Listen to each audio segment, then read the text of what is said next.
Hello, and welcome to Willow Oak Books. My name is Lunar, and I'll be your storyteller today. Glad to have you with me, and I hope you enjoy the story. If you appreciate our content, please take a moment to hit that like button and subscribe for more.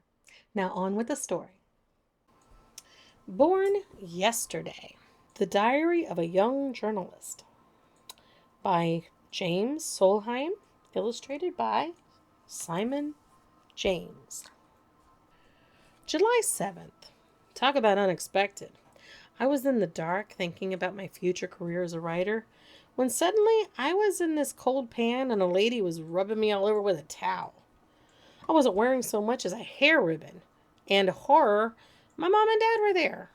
If I had known I was going to be born in public, I'd at least have put on a tank top. July 9th. I met my big sister for the first time today. She is like some kind of monkey bar superstar or something. She can do all kinds of unbelievable things like flip, skip, keep a bug running in circles in her macaroni dinner, and put on her shirt so the buttons line up. Almost. Note to myself, imitate that girl. Just imitate her. Every second of every day. Just be like her. But first, learn to roll over. August 18th. I keep wanting to bat at this thingy hanging over my crib. I don't know what it is about that thingy. I mean, it's only a green star shape on a string, but it whirls and sparkles and taunts me. I wave at it and miss. I wave at it and miss again. I try, and yet I can't hit it. My sister can hit it, plus she has her very own hairbrush and mosquito bite. Me, I have exactly 0 hairbrushes. That is so unfair. I have hair too. September 8th. I'm not sure what kindergarten is, but to get in, I think kids have to make mud pies. The mayor chooses the best pies, and the winning kids get to be kindergartners. My sister is already a kindergartner, so she must be really talented, or she knows someone important like the bus driver. Kindergartners get to study advanced subjects like pasta art, friendship corner, and the hardest one of all, sitting still for a full minute with hands folded. I heard my sister is the only one who can do that, and she can play a harmonica with her eyes shut. An important life skill. October 28th. My big sister took me to see the world today. I hate to admit this, but I thought there were only a couple places on Earth, maybe 3 or 4 tops, but my sister, she is like this worldly super chick that knows everything. She knows where the leaves are that can tickle. She knows where the best ant hills are and how to operate a popsicle. She even let me take a lick. I think she may secretly be a genius. November 1st. Guess what? My hands can do more than just write. They can grab things. I made a mental list of things to grab. Cats, ears, elephants, ankles, Vermont. On the subject of ankles, I didn't realize they were a part of me, so I bit one. Ow!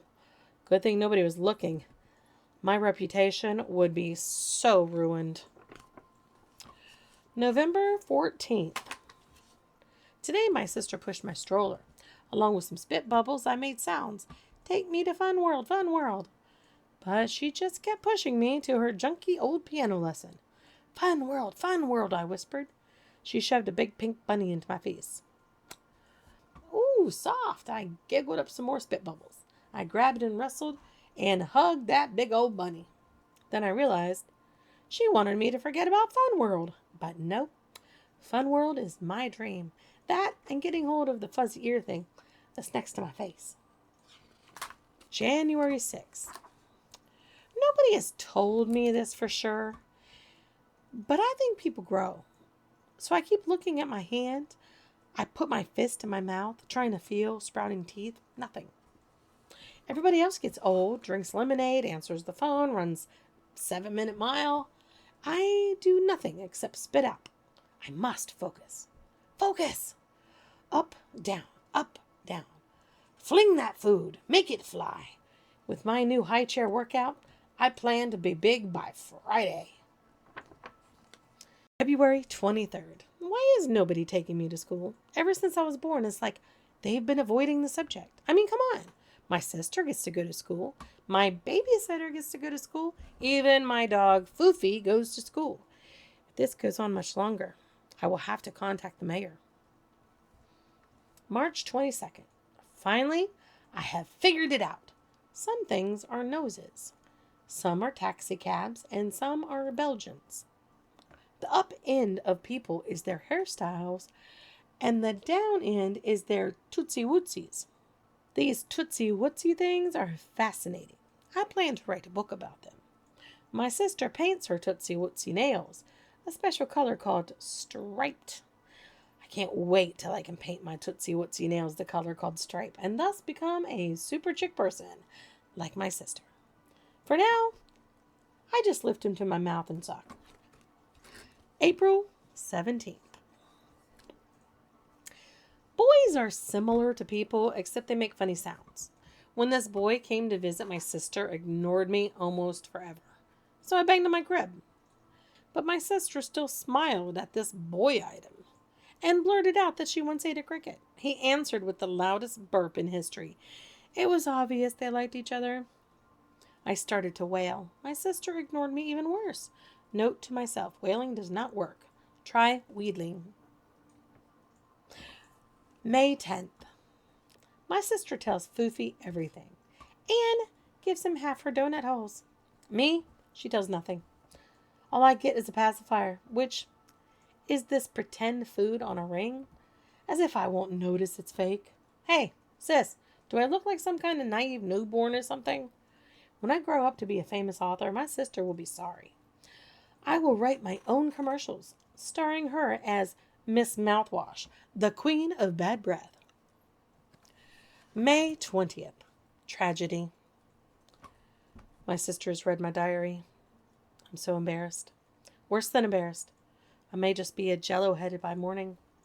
As soon as I saw her reading it, I shut my eyes tight. Pretend tight, that is. I left one eye open just enough to watch her. She laughed and laughed at my collected writings, then shook her head at me. I could only cry. I guess I'm not her friend like Foofy is. She never laughs at Foofy. Maybe I'll take a job as a baby in a different family. If I could just roll close enough to the front door to hail a cab. May 22nd.